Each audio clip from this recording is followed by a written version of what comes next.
Hello everyone, it's Angie here at Beads and Plenty More. Today I thought I'd show you this Bead Loom bracelet. And I'm calling this a rule breaker bracelet because it breaks a few of the Bead Loom rules. And we'll talk about that as I get through the project here. I have got beads that are between 4 and 6 millimeters here. Just an assortment. I've got some hematite beads, I've got some glass cubes. This is a hematite bead as well. It's a rondelle. It's about 4 millimeters across and 6 millimeters in length. So I've got those as my beads. I even have some 6 millimeter hematite in there, the hematite being the copper color. And then I've got a couple different cords I'm working with. So I've got this Bracelet 1 millimeter lovely knots, and I've also got 10-pound Fireline. So I'm going to start with the bead loom here. Take the bracelet out of the way. And we're going to thread the bead loom up. So I'm going to thread it with 1 unit of the 10-pound Fireline.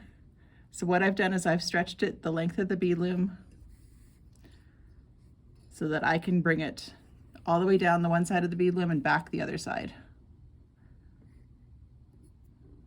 And I'm just going to hook it on that hook, bring it across to the other side.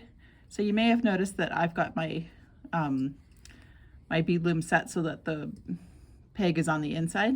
That's just to get a little extra length because I'm using a small bead loom and I want to make sure I've got enough length to tie my ends off later.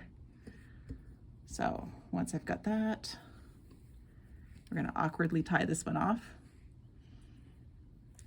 There's times when I've run my thread where I've run it from one side to the other and then back and forth until I get all the threads I want for the loom. This time I'm actually going to tie my threads as across and back each time. And the reason I'm doing that is it gives me a little bit more control over the tension of these threads. So if I've got one that's a little bit too loose, I can come in and tighten it up. So there's my first batch. And now I'm going to start working with this 1 millimeter lovely knots Chinese knotting cord. And I'm going to do the same thing where I'm going to come from one side. We're going to hook it. So I'm hooking it on this side here.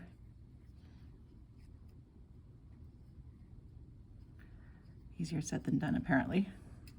There we go. And I'm not going to worry too much about getting them laid out tightly where I want them just yet. I'm just going to tie it for now. And I did not get those centered. There we go. A little more centered. Bring it around. And we're just going to tie these off.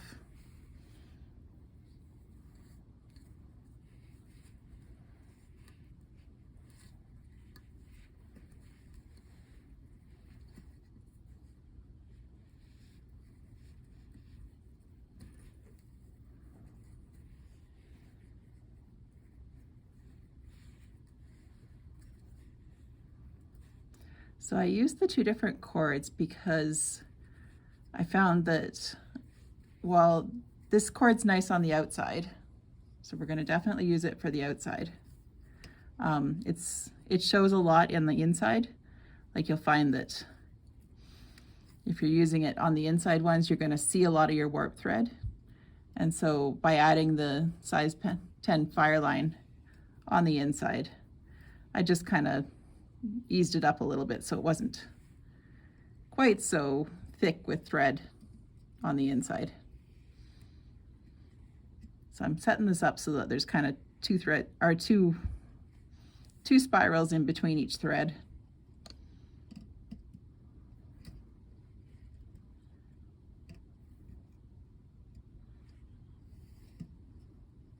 There we go. Once I've got that, I think we'll work this way. Just going to tighten everything up. So I'm just pulling on the ends to tighten it. There we go. One thing a lot of people don't think about is these warp threads at the end. If you don't leave enough thread, it makes it really hard to finish your ends off. So you want to make sure that you've got enough thread here that you can thread a needle on it if you need to, or do what you need to do to make sure that it can be woven off at the end. All right, let's get started adding the beads now. So as I said, I've got all my warp threads done, and we'll just get started with the beads. I actually worked with a tapestry needle on this project. You could use an easy eye needle. You can use any type of needle. This one happened to be long enough, but generally when you're picking a beading needle for a bead loom project, you want your needle to be able to go across your row, because you're going to pick up all your beads and go across the row. And if you don't have a needle that's long enough, you're going to have to do 2 stitches across. So I'm just going to tie the end on here. Quick and easy start to a bead loom project. So when I tie this end on, I usually leave the tail end long enough that I can put a needle on it later and weave it into my work so that it disappears.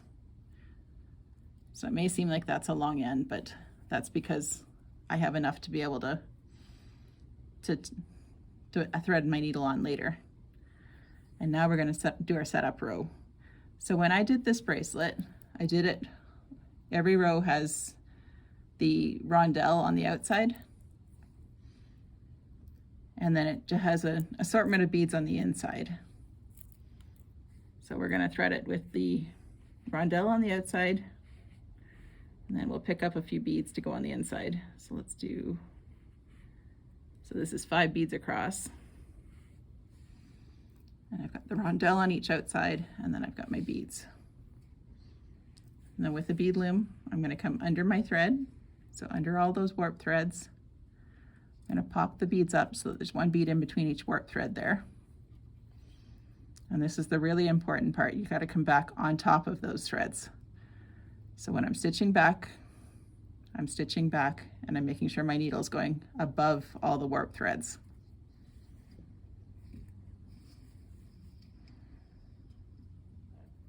There we go. So I called this one a rule breaker bracelet because generally when you're doing bead loom bracelets, here I'm just running through my row one more time, and it's just to reinforce it. So I got to make sure that I come around the outside of the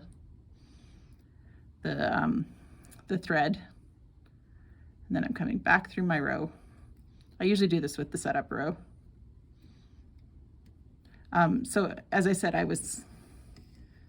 I'm using different size beads here, and it's going to create a little bit of warping in or a little bit of distortion in my bracelet. So generally when you do a bead loom bracelet, you want to have the most uniform beads you can find. So oftentimes people will use the delicacy beads because they're so uniform. Now this one, and people can decide if they like this or not, is going to have an edge that kind of wavers a little bit. And that's just because the beads have some slightly different sizing to them. I don't think it's aesthetically unappealing, but some people might. All right, so let's add 1 more row in here. Just gonna grab another 5 beads and I'll show you 1 more row here. So moving on to the next row, my thread is coming around the outside, under everything, and I just pop each of those beads up in between, and then I'm going to come back on top.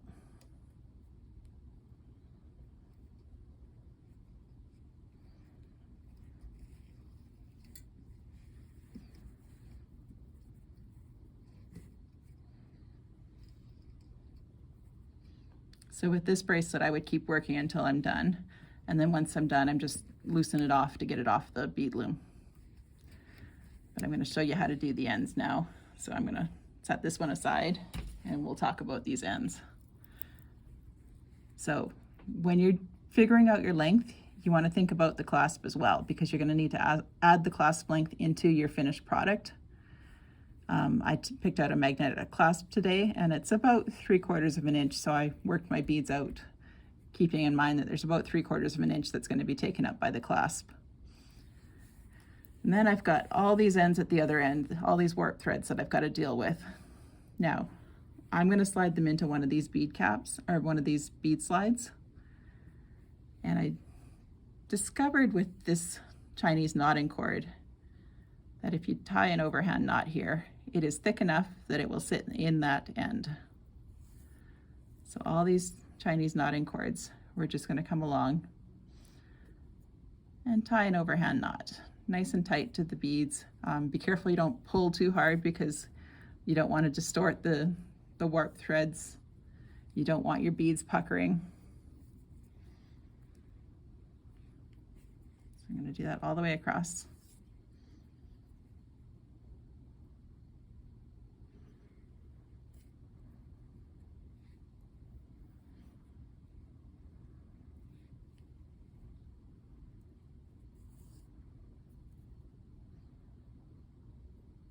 Keeping it fairly tight to the beadwork so that my cord end doesn't end up way out.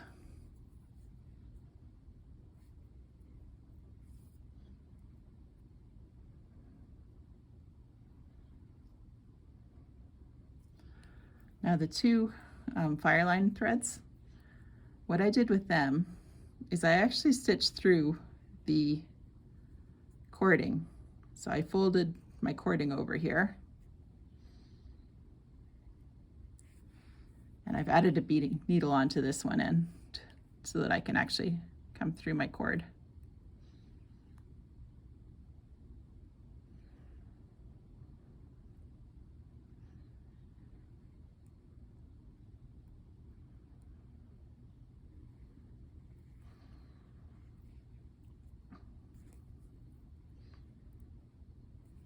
And then I can just stitch through it one more time, creating a knot. So I've gone through it. Here's my loop. I'm going to come through the loop. Just a way of securing that end off.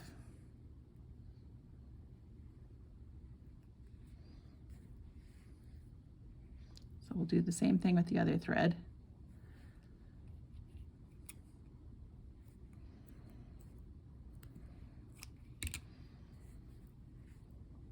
With the other two.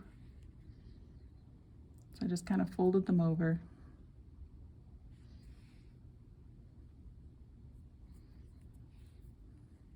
And stitched through them.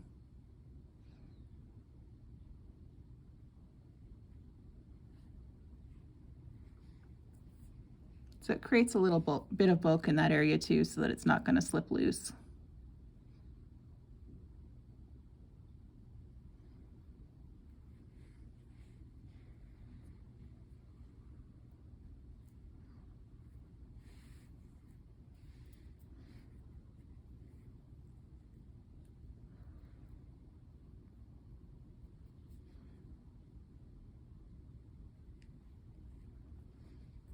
I usually tie 2 knots.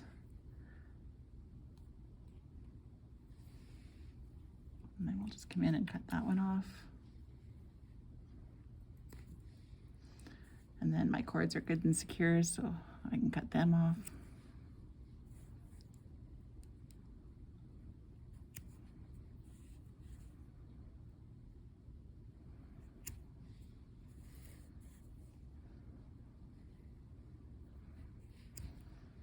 Okay, so let's work with the end here. So I'm going to just bend it open a little bit more. And sometimes if you're having trouble getting your cords in, you can just bend it open just that little bit more. I take a pair of round nose pliers to do it. And I did bring some glue. I'm going to add just a little bit of glue to my knots just for added security.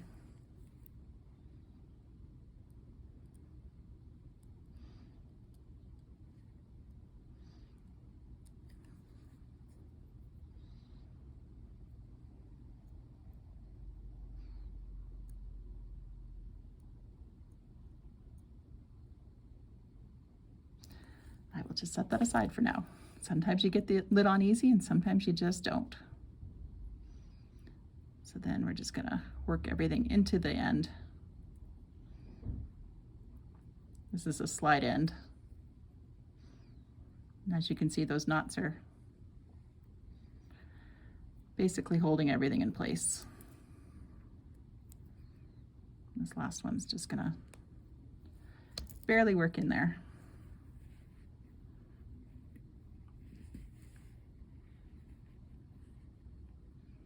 Just get it in. And I find the easiest way to close these is actually just to kind of stack them like this and then bring something in to come down on it.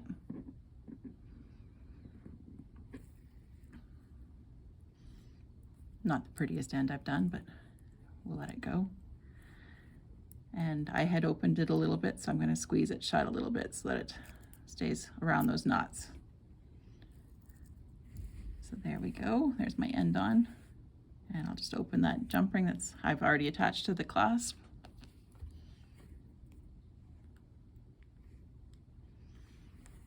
And I picked a really stiff jump ring, so I might struggle with this one a little bit. I think this might be a stainless steel one, and they're a little bit more durable. All right. So come in.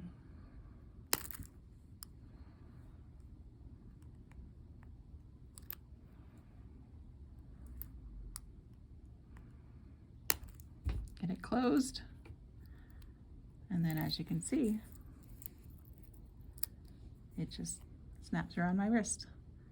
So hope you enjoyed that, and it might inspire you to go a little bit outside of what's normal and try something different. Have a good day.